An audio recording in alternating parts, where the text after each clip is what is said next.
नमस्कार दोस्तों, आपका स्वागत है हमारे YouTube चैनल रिलैक्स माइंड में। जय श्री कृष्णा मित्रों, श्रीमद् भागवत गीता हमारे प्रभु श्री कृष्णा जी के मुखारबिंद से निकली हुई वो अमृत वाणी है। जो कोई भी मनुष्य इस अमृत वाणी को सुन लेता है उसके जन्म जन्मांतर के पाप धुल जाते हैं। श्रीमद् भगवत गीता सिर्फ एक धर्म के लिए नहीं है, बल्कि इसे धरती के हर इंसान को पढ़ना और समझना चाहिए ताकि वह अपनी जिंदगी में सुख, शांति और सफलता को प्राप्त कर सके। कहा जाता है कि जिस घर में गीता का पाठ हर रोज पढ़ा जाता है या सुना जाता है उस घर में भगवान श्री कृष्ण आते रहते हैं। श्रीमद् भगवत गीता एकमात्र ऐसा ग्रंथ है जो मनुष्य को जीने का सही तरीका बताती है। गीता जीवन में धर्म, कर्म और प्रेम का पाठ पढ़ाती है। श्रीमद् भगवत गीता का ज्ञान मानव जीवन और जीवन के बाद का जीवन दोनों के लिए उपयोगी माना गया है। गीता संपूर्ण जीवन दर्शन है और इसका अनुसरण करने वाला व्यक्ति सर्वश्रेष्ठ होता है। श्रीमद् भगवत गीता साक्षात भगवान की दिव्य वाणी है। इसकी महिमा अपार है, अपरिमित है, उसका यथार्थ में वर्णन कोई नहीं कर सकता। शेष महेश गणेश भी इसकी महिमा को पूरी तरह से नहीं कह सकते, फिर मनुष्य की तो बात ही क्या है। गीता सर्वशस्त्रमय है, इसे सारे शास्त्रों का खजाना कहा जाता है। गीता का भली भांति ज्ञान हो जाने पर सभी शास्त्रों का तात्पर्य ज्ञान अपने आप हो जाता है। गीता को हम भगवान से भी बढ़कर कहे तो कोई अत्युक्ति नहीं होगी। भगवान ने स्वयं कहा है, मैं गीता के आश्रय में रहता हूँ, गीता मेरा श्रेष्ठ घर है। गीता के ज्ञान का सहारा लेकर ही मैं तीनों लोगों का पालन करता हूँ। इसके सिवा गीता में ही श्री भगवान अपने मुक्त कंठ से यह घोषणा करते हैं कि जो कोई मनुष्य मेरी इस गीता रूप आज्ञा का पालन करेगा वह निसंदेह मुक्त हो जाएगा। यही नहीं, भगवान कहते हैं कि जो कोई इसका अध्ययन भी करेगा उसके द्वारा मैं ज्ञान यज्ञ से पूजित होऊंगा। भगवान कहते हैं जो मनुष्य गीता का रहस्य भक्तों को धारण कराता है और उनमें इसका विस्तार एवं प्रचार करता है वे मनुष्य मुझे अतिशय प्रिय है। भगवत गीता में कुल 18 अध्याय है और 700 श्लोक है जो सभी के लिए पढ़ पाना थोड़ा मुश्किल है। इसीलिए आज के इस बेहद ही खास वीडियो में हम श्रीमद् भगवत गीता के 51 विचारों के बारे में बात करने वाले हैं, जिन्हें जानकर आप श्रीमद् भगवत गीता का सही मतलब समझ पाएंगे। इसलिए इन विचारों को आप हर रोज रात में सोने से पहले सुनने तो चलिए जानते हैं भगवत गीता के 51 पावरफुल विचारों को। भगवान श्री कृष्ण कहते हैं, जिस प्रकार प्रकाश की ज्योति अंधेरे में चमकती है ठीक उसी प्रकार सत्य भी चमकता है। इसलिए मनुष्य को हमेशा सत्य की राह पर चलना चाहिए। मृत्यु एक अटल सत्य है जिसे कभी बदला नहीं जा सकता है। इस संसार का जब से निर्माण हुआ है तब से जन्म मृत्यु का चक्र चलता आ रहा है। जिस प्रकार मनुष्य अपने पुराने वस्त्रों को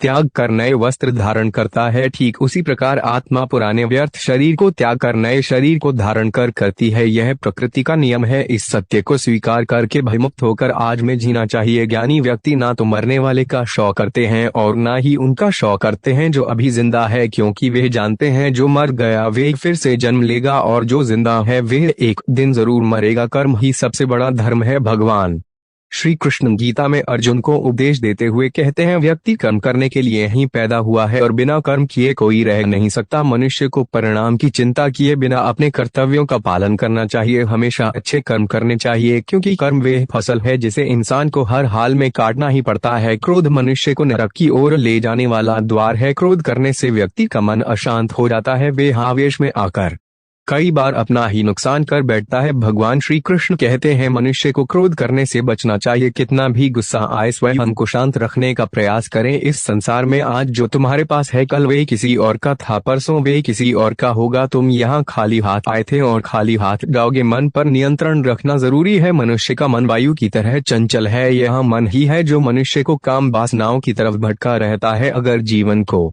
सफल बनाना है तो मन पर काबू करना बहुत जरूरी है। मन को वश में करने से दिमाग की शक्ति केंद्रित होती है, जिससे कार्यों में सफलता मिलने लगती है। गीता के अनुसार जिस व्यक्ति ने अपने मन पर काबू पा लिया वह मन में पैदा होने वाली बेकार की चिंताओं और इच्छाओं से भी दूर रहता है। साथ ही व्यक्ति अपने लक्ष्य को भी आसानी से प्राप्त कर लेता है। अगर मन को वश में नहीं करोगे तो वह तुम्हारा सबसे बड़ा शत्रु बन जाएगा। हमेशा शक करने वाला व्यक्ति कभी शांति प्राप्त नहीं कर पाता है, इसलिए संदेह करने से बच्चे। अधिक संदेह करने से मन की शांति भंग हो जाती है और व्यक्ति भ्रमित होकर अपने संबद्ध बंधों को नष्ट कर डालता है। तन की सुंदरता मन को आकर्षित करती है, जबकि स्वभाव की सुंदरता हृदय को आकर्षित करती है। इसीलिए मनुष्य का स्वभाव हमेशा निर्मल होना चाहिए। कौन क्या कर रहा है, कैसे कर रहा है और क्यों कर रहा है, इन सब से आप जितना दूर रहेंगे उतना ही खुश रहेंगे। जिंदगी में हम कितने सही हैं और कितने गलत हैं यह सिर्फ दो लोग जानते हैं, एक परमात्मा और दूसरी हमारी अंतरात्मा। भगवान श्री कृष्ण कहते हैं जिस मनुष्य के अंदर ज्ञान की कमी और ईश्वर में श्रद्धा नहीं होती वे मनुष्य जीवन में कभी भी आनंद और सफलता को प्राप्त नहीं कर पाता। मोह विनाश का कारण होता है। मनुष्य के दुखों का मूल कारण उसका मोह ही है। वह जितना अधिक मोह करेगा उतना ही अधिक कष्ट भी भोगे। पछतावा अतीत नहीं बदल सकता और चिंता भविष्य नहीं संवार सकती, इसलिए वर्तमान का आनंद लेना ही जीवन का सच्चा सुख है। सच्चा इंसान झूठे इंसान से तब तक नहीं जीत सकता जब तक वह झूठ, अन्याय और गलत के खिलाफ खुद लड़ने के लिए खड़ा नहीं होता। जिंदगी में कभी इतना सहना नहीं चाहिए कि सामने वाला आपको कमजोर समझकर बार बार चोट पहुंचाता रहे। किसी भी चीज का अत्यधिक सेवन नहीं करना चाहिए क्योंकि अत्यधिक सेवन आपको उस चीज की आदत लगा देता है। जब भी जिंदगी में कोई मुश्किल आए, कोई साथ नजर ना आए तो ईश्वर से प्रार्थना जरूर करनी चाहिए। नकारात्मक लोगों की बातों पर कभी ध्यान नहीं देना चाहिए और ना ही नकारात्मक लोगों के साथ कभी बहस करनी चाहिए। जिंदगी में कभी किसी के भरोसे मत बैठे रहो क्योंकि तुम्हारे कर्म तुम्हें खुद करने हैं। जो लोग दूसरों पर आश्रित रहते हैं वे जीवन में कभी आगे नहीं बढ़ पाते। गीता के अनुसार जैसे जैसे मनुष्य की आयु बढ़ती है वैसे वैसे उसे इस बात का एहसास होता है कि उसने व्यर्थ ही उन लोगों को महत्व दिया जिनका उसके जीवन में कोई योगदान ही नहीं था। श्री कृष्ण कहते हैं जिंदगी में कभी किसी इंसान का मोहताज मत बनना वरना उसके सामने हमेशा झुककर चलना पड़ेगा। ज्यादा मीठे बोलने वालों से और ज्यादा तारीफ करने वालों से हमेशा दूर ही रहना चाहिए। जो आपके मुंह पर अपनापन दिखाए और पीठ पीछे आपको नुकसान पहुंचाए ऐसे लोगों से दूर रहने में ही भलाई है। जिस रिश्ते में मर्यादा टूट जाती है, सही और गलत का फर्क समाप्त हो जाता है, वहाँ सर्वनाश होना तय है। श्री कृष्ण कहते हैं जो तुम्हारा साथ देता है तुम उसका साथ दो, जो तुम्हें धोखा देता है तुम उसे त्याग दो। जिस जगह आपका सम्मान नहीं हो वहाँ पर कभी जाना नहीं चाहिए वरना लोग आपको कमजोर और बेवकूफ समझेंगे। जहाँ बारिश ना हो वहाँ फसल खराब हो जाती है और जहाँ संस्कार ना हो वहाँ नस्ल भी खराब हो जाती है। जो लोग यह कहते हैं मेरे पास वक्त नहीं है, असल में उनके खास रिश्तों की गिनती में आपका नाम ही नहीं है। बात इतनी मधुर रखो कि कभी वापस भी लेनी पड़े तो आपको कड़वी ना लगे। खुद में थोड़ा स्वाभिमान होना जरूरी है वरना लोग आपको वहां भी दबाने की कोशिश करेंगे जहां आपका अधिकार है। जब तक तुम अपने आप से नहीं हार जाओ तब तक दुनिया की कोई ताकत तुम्हें हरा नहीं सकती है। हे अर्जुन, ना तो ऐसा है कि मैं किसी काल में नहीं था या तू नहीं था अथवा यह राजा लोग नहीं थे और ना ऐसा है कि इससे आगे हम सब नहीं रहेंगे। वर्तमान शरीर की उत्पत्ति से पहले भी हम सब थे और पीछे भी रहेंगे। शरीर के नाश होने से आत्मा का नाश नहीं होता। आत्मा अजर अमर है। आत्मा ना तो मरता है और ना ही जन्म लेता है क्योंकि आत्मा अजन्मा, नित्य, सनातन और पुरातन है। शरीर के मारे जाने पर भी यह नहीं मरता। आत्मा को शस्त्र काट नहीं सकते और ना अग्नि इसे जला सकती है, जल इसे गीला नहीं कर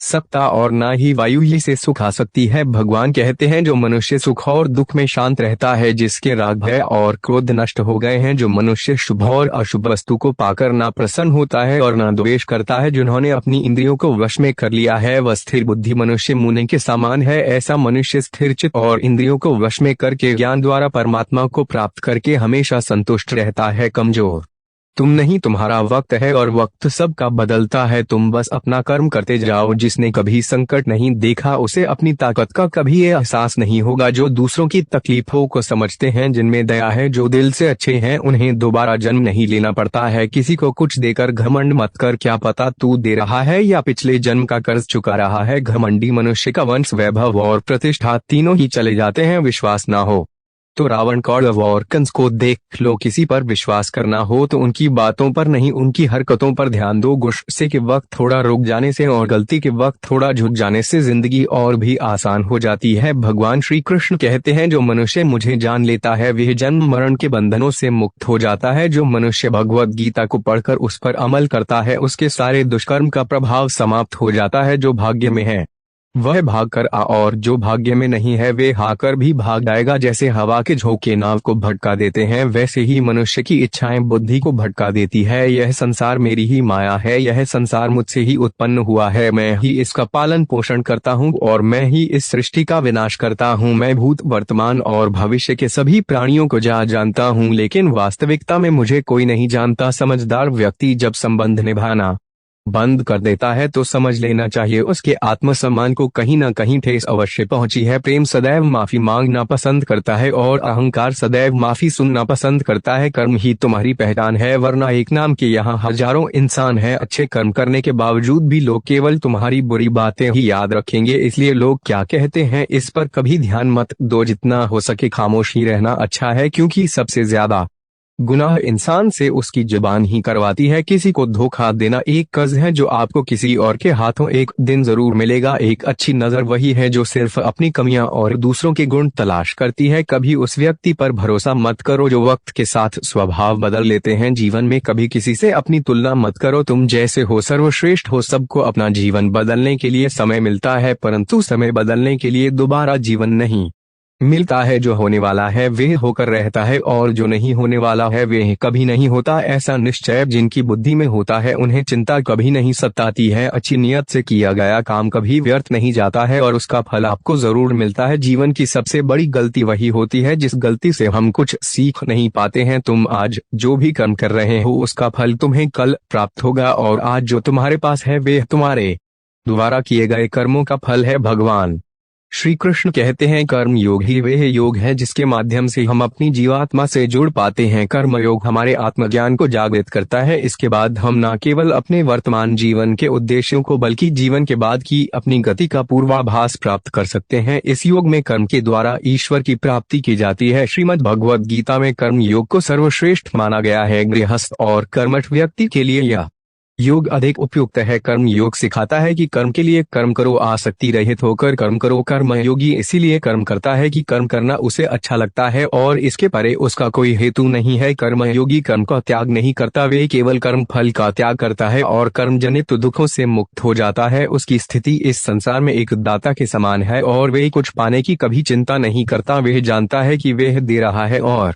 बदले में कुछ मांगता नहीं, और इसीलिए वे दुख के चंगुल में नहीं पड़ता। कर्म फल का त्याग कर धर्मनिरपेक्ष कार्य का संपादन भी पूजा के समान हो जाता है। संसार का कोई कार्य ब्रह्म से अलग नहीं है, इसलिए कहा कि प्रकृति कोई भी हो, निष्काम कर्म सदा ईश्वर को ही समर्पित हो जाता है। पुनर्जन्म का कारण वासनाओं या अतृप्त कामनाओं का संचय है। कर्म योगी कर्म फल के चक्कर में ही नहीं पड़ता, अतः वासनाओं का संचय भी नहीं होता। इस प्रकार कर्मयोगी पुनर्जन्म के बंधन से भी मुक्त हो जाता है। अपना काम बनाने के लिए लोग आपकी तारीफ करेंगे, आपसे रिश्ता बनाने की कोशिश करेंगे, लेकिन उनके व्यवहार को सच मानकर अगर आप फंस जाएंगे तो आगे चलकर आपको ही नुकसान होगा। अक्सर आपको चोट वही लोग पहुंचाते हैं जो आपके अपने होते हैं, जो आपके दिल के ज्यादा करीब होते हैं। गीता का यह सबसे महत्वपूर्ण ज्ञान है, क्योंकि महाभारत की लड़ाई पराये लोगों में नहीं थी, यह भाइयों की लड़ाई थी, एक ही परिवार की लड़ाई थी। चाहे आप किसी की मदद करो या मत करो, लेकिन जानबूझकर कभी किसी का दिल नहीं दुखाना चाहिए, क्योंकि जब किसी का दिल आपकी वजह से दुखता है तो हमेशा याद रखना कि आपको भी वह दर्द एक दिन जरूर मिलेगा। जो आपके साथ अधर्म करे, पाप करे, गलत करे, उसे दंड जरूर देना चाहिए। अगर आप उसे सहते हैं तो वह आपके साथ और गलत करता है और आप उससे भी बड़े पाप के भागीदार बन जाएंगे। इसलिए